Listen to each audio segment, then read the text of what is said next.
think any food delivers as much flavor, nutrition, and versatility. At least not in such a small, easy-to-store, long-lasting, convenient, and almost watertight containment unit. Squirrels know it. That's why they spend all spring and summer hoarding these woody jewels with their spooky little hands. When I think about it, for a tree rat, a nest full of these is the difference between waking up in the spring and ending up a squirrel sickle. It's probably not a very good joke up here. But let's face it, we Americans, we don't think about nuts as survival tools, okay? I mean, yeah, we might use them to make our way through a tedious cocktail party, but by and large, when we think nuts, we're really thinking about this stuff.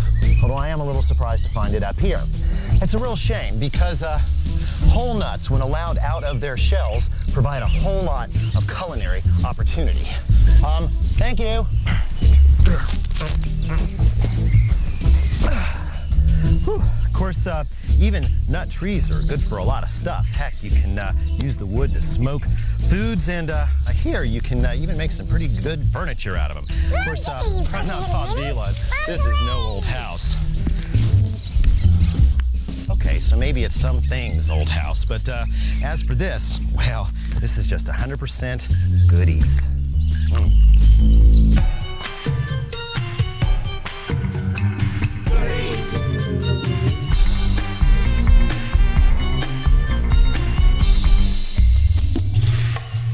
Like squirrels, our hunter-gatherer ancestors knew that collecting nuts was an investment in future living, especially in regions where the winters were tough.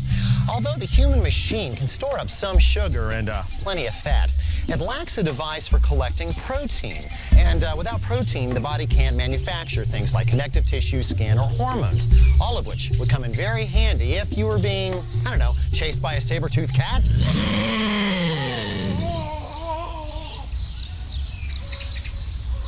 Okay, actually, we couldn't get a saber-toothed cat because, see, they're extinct. Anyway, nuts are loaded with protein. So, what exactly is a nut? Let's go see. Okay, let's see. Hey, look, it's open to the right page. Nut, a person with a strong enthusiasm for a thing or activity. It's also an edible single-seed kernel of a fruit surrounded by a hard, woody shell.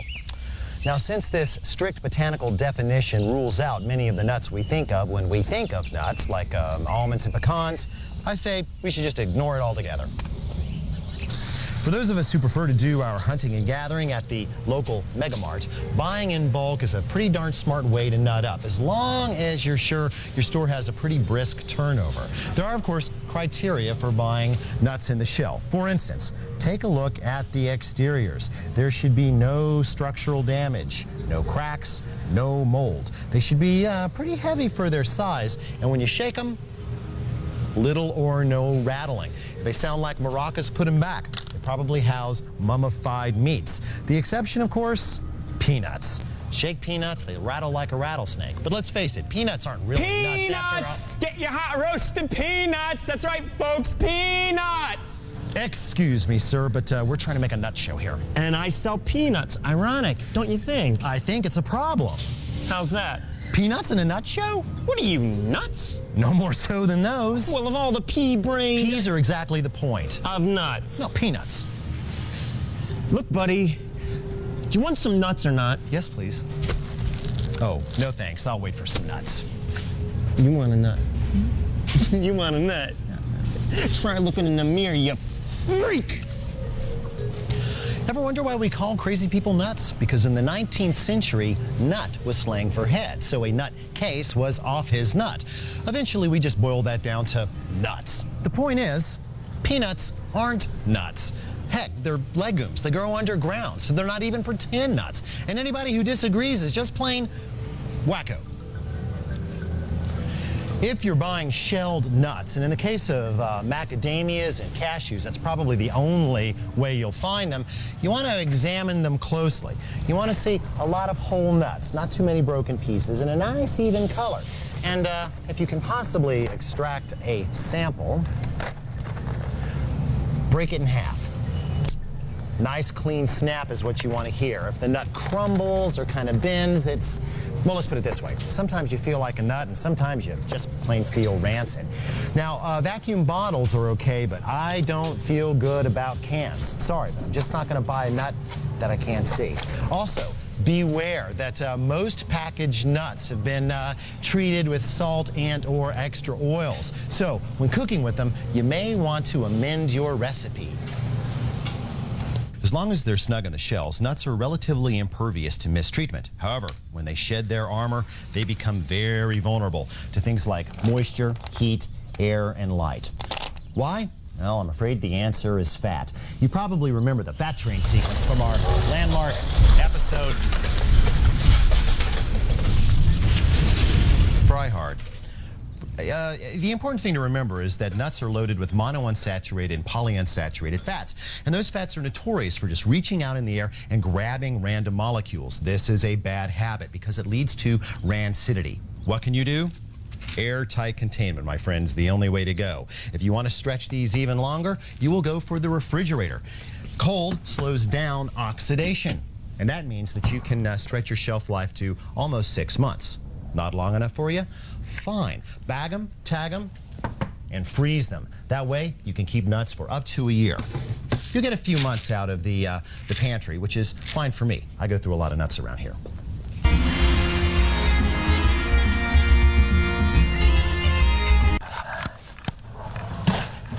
Although Brazil nuts, beech nuts, kola nuts, walnuts, pecans, chestnuts, hazelnuts, and almonds all have considerable culinary cred, I tend to think that the most versatile nuts in the kitchen are macadamia nuts, pistachios, and cashews.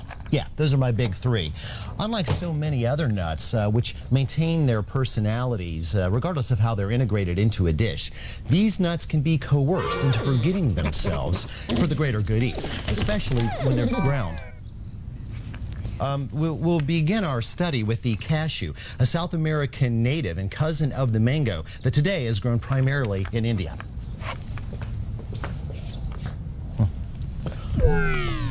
Although I trust that we are all familiar with this shape, I bet there are at least a few of you out there that have never seen one of these. This creepy little pod is called a cashew apple, and each one of them bears one single nut. When the fruit rots away, which could be any minute now, you end up with this. No, that's not a gigantic lima bean. That is a cashew in its shell, and the shell is actually two shells in one, and it generates a caustic oil that is often used in furniture varnishes as a termite repellent. Don't believe me? Well, go ask some.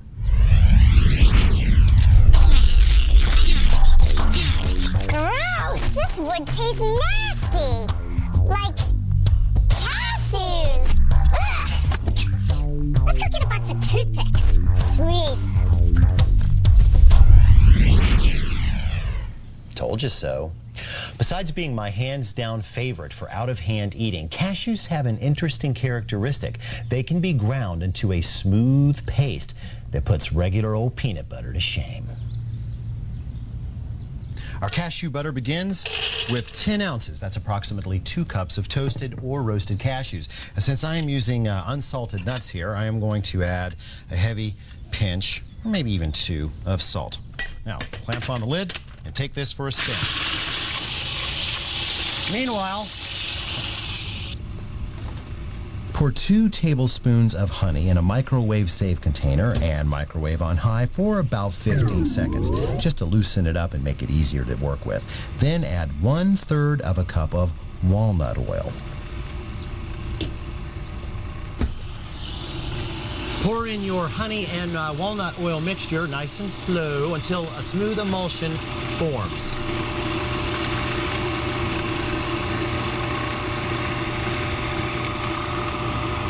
Just let it run a minute.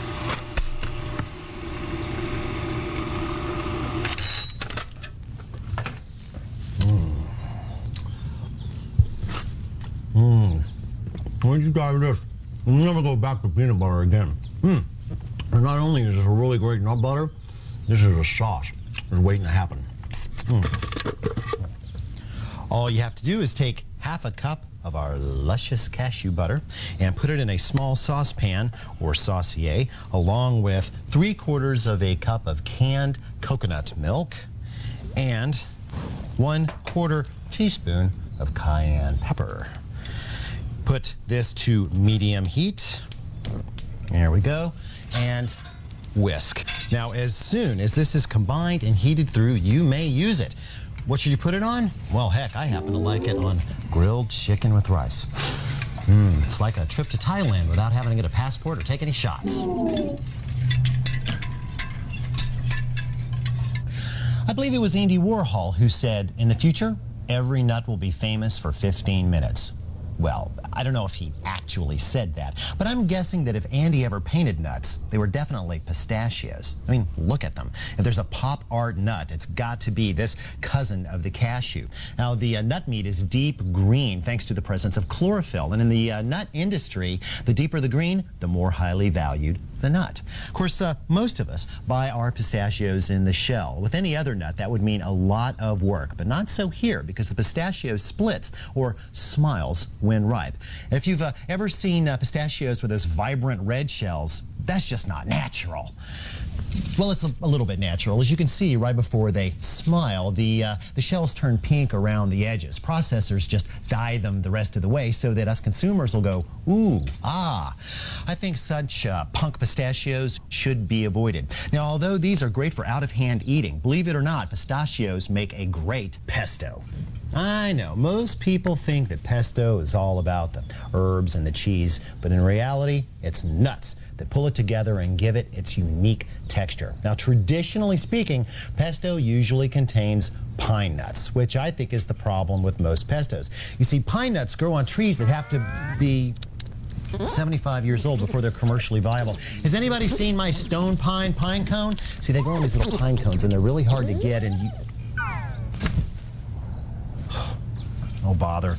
Well, here's the thing. They have to be 75 years old and they can't be cultivated. So pine nuts are very expensive and sometimes you can't find them at all. And they are so loaded with protein that they burn very easily when you cook with them. Now, pistachios, on the other hand, are readily available. They're cheap, they're easy to work with, and they're already green. Convenient, no?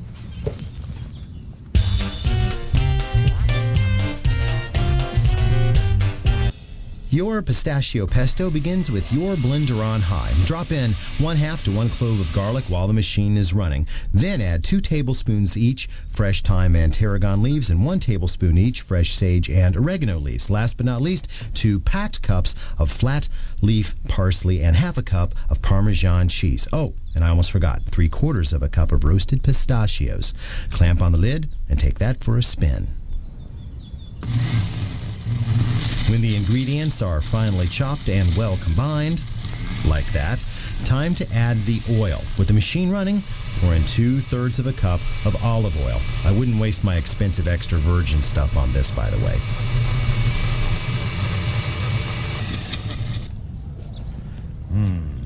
Now that's good toast.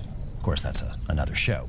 You know, if you weren't already familiar with pesto, you might not even notice that there are nuts in here. And that can be a problem because nuts are one of the foods that some people have extreme allergies to. So much so, in fact, that some folks can't even eat food that was prepared in the same room with nuts. So, if you're going to cook with nuts, always check your guest list for allergies first. Now, as for those of us who can't eat nuts, well, get your fresh hot protein, fiber, antioxidants, omega-3s. Excuse me, miss. Did I hear you say omega-3s? Yes, omega-3s, the very same fatty acids found in fish oil are also found in nuts. No. Yes, and did you also know that nuts can lower your risk of heart attack and type 2 diabetes? This I didn't know, but what about all that fat? Well, nuts do contain fat, but it's good fat, mostly the unsaturated kind.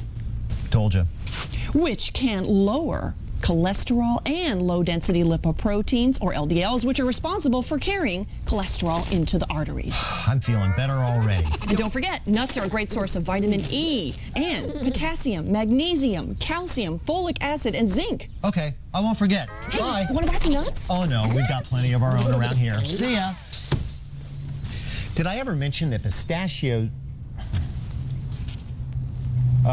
pistachios often play the leading role in Middle Eastern desserts? Well, they do.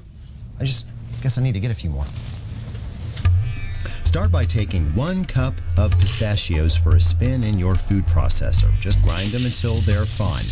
In the meantime, in a large mixing bowl, combine 1/2 cup dates, 1/2 cup dried apricots, 1/2 cup raisins, golden raisins would be nice, and 1 cup of dried cherries. Set up your meat grinder, either electric or an attachment on your mixer, or like mine, manual. You want a medium die in that, and grind your fruit. Very nice. Now take off all your jewelry, make sure your hands are clean, and then lube up with a little vegetable oil. This is going to make the work a lot easier. Flatten out your fruit paste, add 1/2 of the ground pistachios, along with a tablespoon of orange juice and 2 tablespoons of creme de cassis. Work that together very well, kind of squishing it between your fingers, and then round it into small balls. Roll each one of those in the remaining 1/2 cup of pistachios. Place in an airtight container, glass or plastic would be best, and keep refrigerated for up to a week. The macadamia nut is indigenous to Australia, but centuries of island hopping through Polynesia brought it to its adopted home of Hawaii, where it's paired with everything from mangoes to marshmallows to mahi-mahi. To make a yummy crust for mahi-mahi, coarsely crush 5 ounces of macadamia nuts. Yeah, you could use your food processor, but this is easier. Put these in a mixing bowl and combine with 2 tablespoons of all-purpose flour and 1/2 cup of Japanese or panko breadcrumbs. Yeah, you can find them in like the ethnic aisle of most megamarts. You're also going to need 1/2 stick of butter, melted. Stir to combine very thoroughly. It's going to look a little bit on the dry side. There. And then turn your attention to the fish.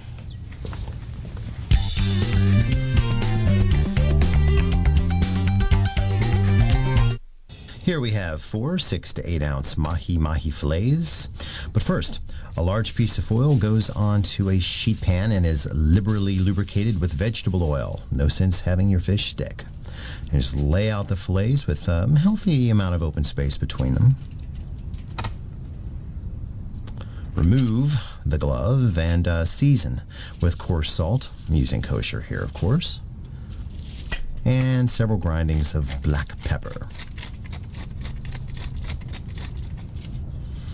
Now the idea is to give the fish kind of a jump start in the oven. We're going to par cook this before adding the crust. So straight in, middle rack, 425 degrees for 5 minutes.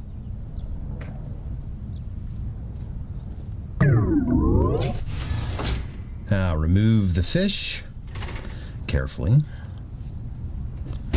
to a heat-proof surface. I like doing this kind of thing on my cooktop. Now, we're going to brush this down with some coconut milk. It's going to take about 2 tablespoons. Why coconut milk? Well, for one thing, it's the only milk I know of made from a nut, and we are cooking with nuts here. Besides, I like the way it tastes.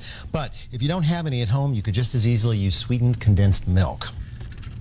Now, distribute the nut mixture between the 4 pieces. And use the sides of the foil to kind of hold the mixture up onto the fish. I like to pat it down a little bit, but don't pack it too tightly or it won't brown evenly. Now this is going to go back into the 425 degree oven for 5 to 10 minutes or until the crust is golden brown and delicious.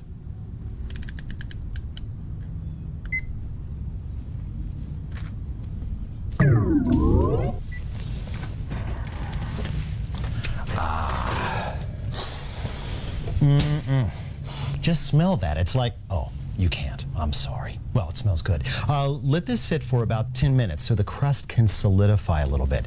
Your patience will be rewarded.